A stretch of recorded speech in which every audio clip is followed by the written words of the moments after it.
Hello everyone, welcome to our channel Gyapan in friends academy. So finally आज के इस class में हम लोग सीटेट दिसंबर 2024 के लिए उर्दू पेडागोजी का एक छोटा सा लेकिन काफ़ी इम्पॉर्टेंट टॉपिक है, नाम है ज़बान की तदरीस में कवायद का किरदार। इसको हम लोग बहुत ही अच्छे तरीके से समझने वाले हैं।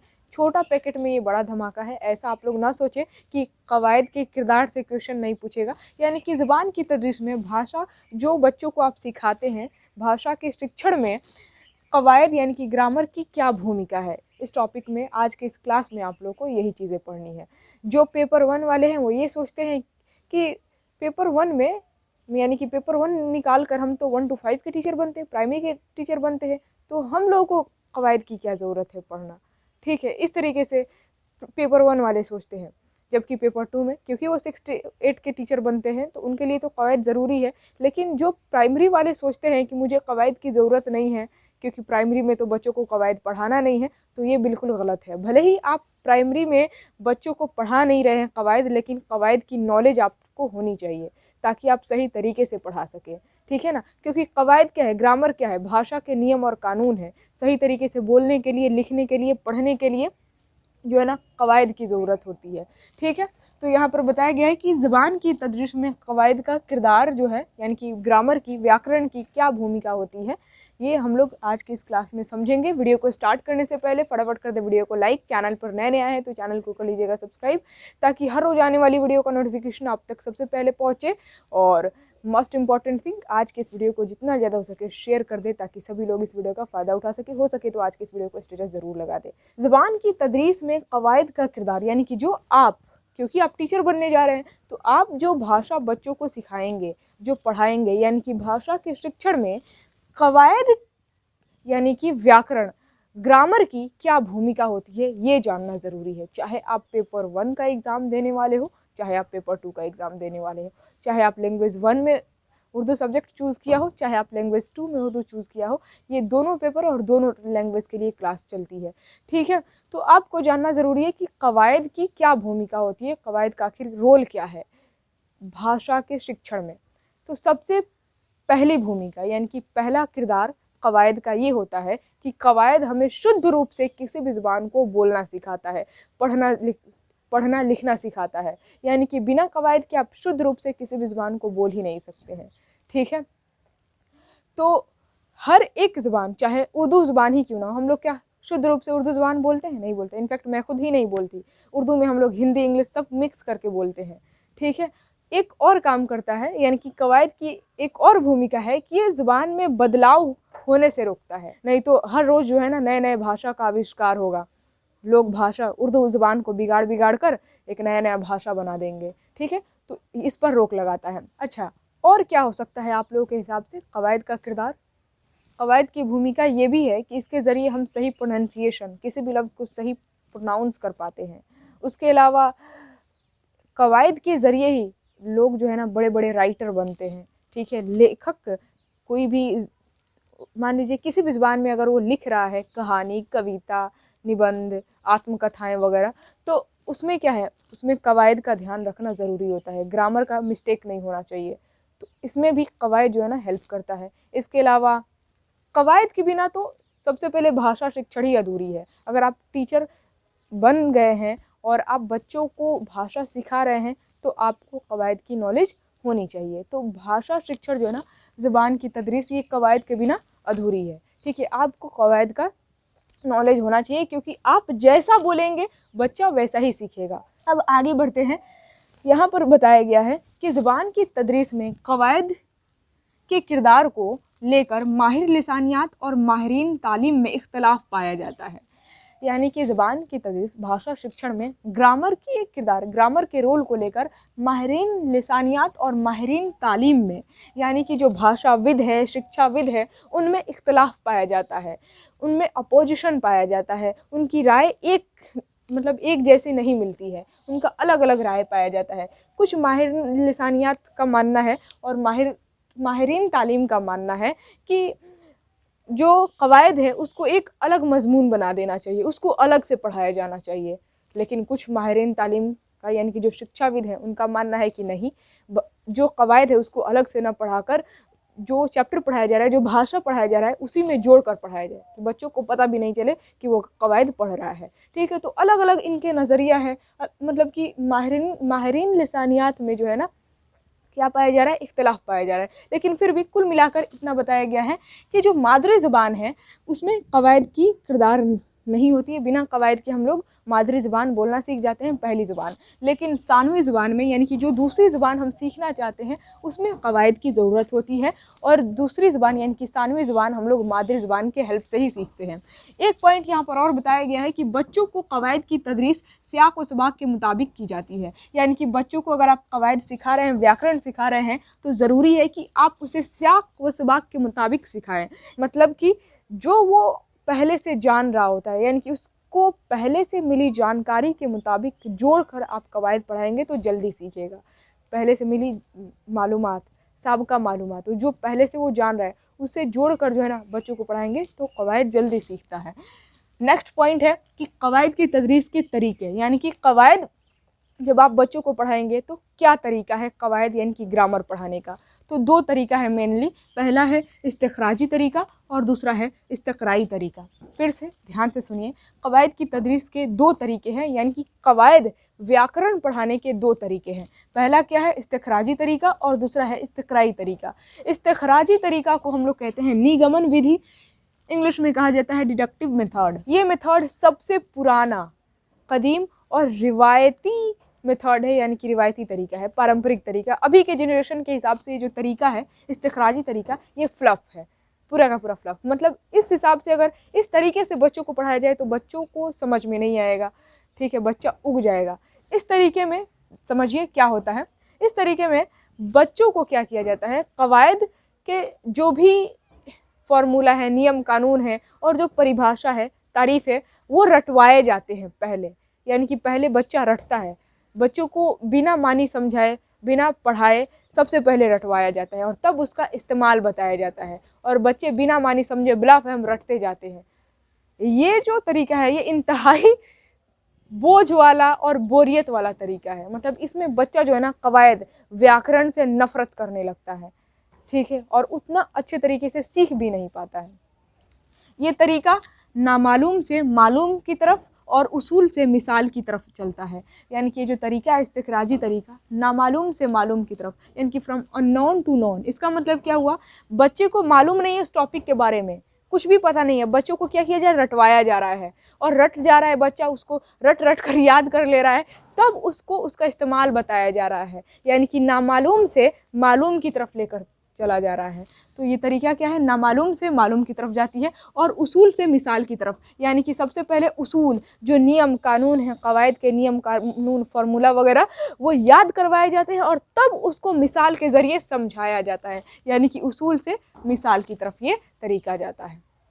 ठीक है, तो ये याद रखिएगा। और ये बहुत ही मतलब कि हालांकि इसके ज़रिए भी बहुत सारे बच्चे सीख जाते हैं कवायद, लेकिन ये बहुत बोझ वाला तरीका है। इसमें बच्चा जो है ना कवायद जैसे लफ्ज़ से नफ़रत करने लगता है। ये क्या है, सिर्फ रटना पड़ रहा है, रटना पड़ रहा है। और नहीं रटते हैं बच्चे तो पहले पीटा भी जाता था, इसको याद करके आना है, याद करके किसी भी हाल में। ठीक है, और बेचारे बच्चे को रटना पड़ता था। तो ये है इस्तिखराजी तरीका। एक पॉइंट और याद रखिएगा, ये तरीका जो है ना तालीमी यानी कि शिक्षा और बच्चों के नफ्सियात यानी कि बच्चों के मनोविज्ञान के भी मुखालिफ है, यानी कि उसके अपोजिट है। ये बच्चों का मनोविज्ञान यानी कि बच्चों की जो नफ्सियात है, मनोविज्ञान, वो क्या कहता है कि बच्चों को समझा कर कोई भी चीज़ें याद कराओ। ठीक है, लेकिन इसमें पहले रटवाया जा रहा है। तो ये हो गया इस्तिखराजी तरीका और इसका जस्ट अपोजिट होता है इस्तक़राई तरीका। इसको इंग्लिश में कहते हैं इंडक्टिव मेथड, हिंदी में कहा जाता है आगमन विधि। इस विधि में यानी कि इस तरीके में बच्चों को रटवाया नहीं जाता है, इसको सबसे पहले मानी बताया जाता है। यानी कि बच्चे को जो पहले से जानकारी मिली हुई होती है साबका मालूमात के ज़रिए, यानी कि पहले से बच्चा जो जान रहा होता है, जो उसको मालूम होता है, उसके ज़रिए कवायद को पढ़ाया जाता है, नए टॉपिक को समझाया जाता है। यानी कि जो उसको मालूम है उसके ज़रिए जो टॉपिक उसको नहीं मालूम है, यानी कि जिसकी जानकारी उसको नहीं है, जिसके बारे में वो नहीं जानता है, उसको समझा दिया जाता है। जैसे कि बच्चों से आप पूछ रहे हैं कि बच्चों आप लोग जानते हैं, आप जो रोटी वोटी बोलते हैं तो रोटी का तो मतलब होता है, वोटी का मतलब नहीं होता है। आप लोग बोलते हैं ना रोटी वोटी या फिर किताब वोताब, आप सभी लोग बोलते हैं। तो बच्चा बोलेगा यस हम लोग बोलते हैं, किताब विताब बोलते हैं, रोटी वोटी बोलते हैं, खाना वाना बोलते हैं। तो आप बोलेंगे गुड, बहुत बढ़िया। तो खाना का मतलब होता है, वाना का मतलब नहीं होता है। रोटी का मतलब होता है, वोटी का कोई मतलब नहीं होता। पानी का मतलब होता है, वानी का कोई मतलब नहीं होता। तो यहाँ पर जिस लफ्ज़ का मतलब होता है, मानी होता है, उसको कहते हैं लफ्ज़ मौजू, और जिस लफ्ज़ का मतलब नहीं होता, कोई मानी नहीं होता, उसको कहते हैं लफ्ज़ मुहम्मल। तो बच्चों बताओ लफ्ज़ मौजू कौन कहलाएगा और लफ्ज़ मुहम्मल कौन कहलाएगा पानी वानी में? तो बच्चा खुद बताएगा। पानी को कहेंगे लफ्ज़ मौजू क्योंकि इसका मानी है, और वानी का कोई मानी नहीं है। हम लोग पानी वानी साथ में बोलते हैं तो वानी का कोई मतलब नहीं है, तो वानी क्या कहलाएगा? लफ्ज़ मुहम्मल कहलाएगा। किताब विताब बोलते हैं तो किताब का तो मानी है, विताब का कोई मानी नहीं है, तो किताब क्या कहलाएगा? लफ्ज़ मौजू कहलाएगा। और विताब का कोई मानी नहीं है तो विताब कहलाएगा लफ्ज़ मुहम्मल। ठीक है। खाना वाना, खाना क्या कहलाएगा? लफ्ज़ मौजू, और वाना कहलाएगा लफ्ज़ मुहम्मल। तो इस तरीके से बच्चों को पहले से मिली जानकारी के मुताबिक आप नई चीज़ें सिखा रहे हैं, यानी कि जो उसे मालूम है उसके ज़रिए नामालूम की तरफ लेकर जा रहे हैं। जो चीज़ें उसे नहीं मालूम है उसको सिखा दे रहे हैं। मालूम से नामालूम की तरफ ये तरीका जाता है, फ्रॉम नॉन टू अननोन। ठीक है। मिसाल से उसूल की तरफ, यानी कि सबसे पहले बच्चों को मिसाल दीजिए, एग्जाम्पल दीजिए, एग्जाम्पल के ज़रिए समझाइए, और तब उसूल यानी कि फार्मूला, कवायद, जो भी ये नियम कानून है उसके तरफ लेकर जाइए। यानी कि फ्रॉम एग्जाम्पल टू रूल, यानी कि मिसाल के ज़रिए आप उसको नियम कानून सिखाइए। रूल रेगुलेशन जो भी है आप कवायद के रूल बताइए मिसाल के ज़रिए। ठीक है। तो ये तरीका याद रखिएगा। इस्तिखराजी तरीका ये नामालूम से मालूम की तरफ और उसूल से मिसाल की तरफ जाता है, और इस्तिकराई तरीका जो है ना, मालूम से नामालूम की तरफ और मिसाल से उसूल की तरफ जाता है। ठीक है। इस्तिकराई तरीका जो है ना, ये बच्चों के नफ्सियात यानी कि मनोविज्ञान के हिसाब उसके अनुसार से होता है, और इसमें बच्चों की दिलचस्पी भी होती है। बच्चा जो है ना इसके ज़रिए सीखना चाहता है, इसमें उसके अंदर नए नए ख्यालात आते हैं। वो इस्तिकराई तरीके के ज़रिए जो है ना बच्चा पढ़ने की कोशिश करता है और कवायद सीखने में उसकी दिलचस्पी पैदा होती है। यहाँ पर कुछ और पॉइंट भी मैं लिख दी हूँ कि तलबा को कवायद के सबक अलग से ना दिए जाएं, यानी कि जो स्टूडेंट हैं, विद्यार्थी, उनको आप कवायद, व्याकरण का जो सबक है, होमवर्क है या फिर जो पढ़ा रहे हैं वो अलग से ना पढ़ाएं, अलग से उसको होमवर्क ना दें, बल्कि जो आप ज़बान पढ़ा रहे हैं ना कि चैप्टर से ही जोड़कर आप उसको कवायद का सबक दीजिए, होमवर्क वगैरह दीजिए, चैप्टर से जोड़कर ही कवायद पढ़ा दीजिए, ताकि बच्चे को पता भी नहीं चले और वो उसको कवायद का भी नॉलेज हो जाए, व्याकरण का भी नॉलेज हो जाए। तो ये कहा गया है कि तलबा को कवायद के सबक अलग से ना दिए जाए, बल्कि ज़बान के जो सबक है यानी कि चैप्टर है उनसे जोड़कर बच्चों को सिखा दिया जाए कवायद, और अलग से होमवर्क भी ना दिया जाए। ठीक है, उसी में जोड़कर होमवर्क दे दिया जाए। और फिर दूसरा पॉइंट है कि कवायद की ज़बानी मशक़ें तहरीरी मशक़ों के मुकाबले ज़्यादा कराई जाए, यानी कि कवायद, व्याकरण की ज़बानी मशक़ें तहरीरी मशक़ों के मुकाबले ज़्यादा करानी है, यानी कि बच्चे को ज़्यादा लिखवाना नहीं है, तहरीर नहीं करवाना है, ज़्यादा बुलवाना है, क्योंकि बोलने से बच्चा जल्दी सीख जाता है। ठीक है ना। तो ज़बानी मशक़ें यानी कि ज़बान बोलवा कर प्रैक्टिस करवानी है ताकि बच्चा कवायद को सीखे। तहरीरी मशक़ें भी करानी है, अब ऐसा नहीं है कि आप डायरेक्ट लिखवाना ही छोड़ देंगे, बच्चे को लिखाएंगे नहीं। तहरीरी मशक़ यानी कि लिखवा कर भी प्रैक्टिस करवानी है, लेकिन ज़्यादा बुलवाना है, बुलवाने पर जोर देना है, इससे बच्चा ग्रामर को जल्दी सीखता है। ठीक है। अगला पॉइंट है कि कवायद पढ़ने का बुनियादी मकसद आमोज़गारों की तरसीली सलाहियत में इजाफ़ा करना है, यानी कि व्याकरण कवायद पढ़ने का बुनियादी मकसद, मेन मोटिव क्या है? आमोज़गारों की तरसीली सलाहियत में इजाफ़ा करना। आपका कवायद जितना ही मजबूत होगा उतना ही इफ़ेक्टिव तरीके से आप अपनी बातों को दूसरों तक पहुंचाएंगे। ठीक है। यानी कि आमोज़गारों की तरसीली सलाहियत, जो कि कवायद सीखने वाला बच्चा है, वो उतना ही इफ़ेक्टिव तरीके से, तरसीली सलाहियत का मतलब क्या? आप अपनी बातों को दूसरों तक पहुँचा रहे हैं तो कितना इफ़ेक्टिव वे में पहुँचा रहे हैं, अपनी बातों को दूसरों तक पहुँचाने की सलाहियत कितनी है आपके अंदर, कितनी क्षमता है। ठीक है, कितने इफ़ेक्टिव तरीके से आप अपनी बातों को दूसरों तक पहुंचा पा रहे हैं और दूसरों की बातों को समझ भी पा रहे हैं। ठीक है, इसमें इजाफा यानी कि बढ़ंती करता है ये कवायद पढ़ने का बुनियादी मकसद है। ठीक है, तो ये हो गया फाइनली ज़ुबान की तदरीस में कवायद का किरदार, यानी कि ग्रामर की क्या भूमिका होती है। तो बस इतना ही है। इससे भी क्वेश्चन पूछे जाते हैं। अब किस तरीके से पूछे जाते हैं जब हम लोग MCQs और प्रीवियस ईयर क्वेश्चन करेंगे तो पता ही चलेगा। एक बात और मैं कहूँगी कि सीटेट दिसंबर 2024 के लिए जो हम लोग उर्दू पेडागोजी पढ़ रहे हैं, इसमें लगभग टॉपिक को हम लोग कवर कर चुके हैं। जी हाँ, मात्र और 2-3 टॉपिक बचा हुआ है, यानी कि इसके बाद से आप लोगों को 2-3 थ्योरी क्लासेस उर्दू पेडागोजी की देखने को मिलेंगी। उसके बाद से सीटेट उर्दू पेडागोजी का पूरा सिलेबस ख़त्म, पूरा का पूरा टॉपिक ख़त्म। खुशी हो रही है ना। उसके बाद से हम लोग MCQs और प्रीवियस ईयर क्वेश्चन करेंगे, वो भी नहीं तो लाइव। आप लोग की तैयारी कराने आ ही गई हूँ, तो कंप्लीट तैयारी होगी। स्टे कनेक्टेड रहिए ज्ञापन एंट्रेंस एकेडमी के इस प्लेटफॉर्म से।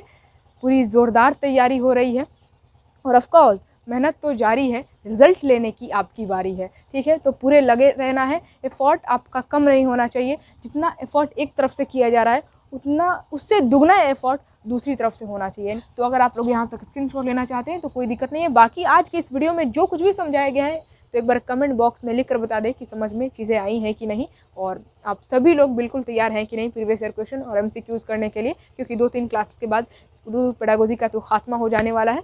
तो आप एक बार चैट सेक्शन यानी कि कमेंट बॉक्स में लिखकर बता दें। और वीडियो को अभी तक आप लोगों ने लाइक नहीं किया है तो फटाफट लाइक कर दें। चैनल पर नए आए हैं तो चैनल को सब्सक्राइब कर लीजिएगा, ताकि हर रोज आने वाली वीडियो का नोटिफिकेशन आप तक सबसे पहले पहुंचे। एंड वीडियो को जितना ज़्यादा हो सके शेयर करें, ताकि सभी लोग इसका फ़ायदा उठा सके। तो अब ले लीजिए फटाफट स्क्रीन शॉट। तो इसी के साथ मैं आप सभी लोगों से विदा लेती हूँ। आई होप आप लोगों ने वीडियो को लाइक शेयर ज़रूर कर दिया होगा। अब हम लोग इसके नेक्स्ट वीडियो में मिलेंगे सीटेट उर्दू पेडागोजी के नेक्स्ट टॉपिक के साथ।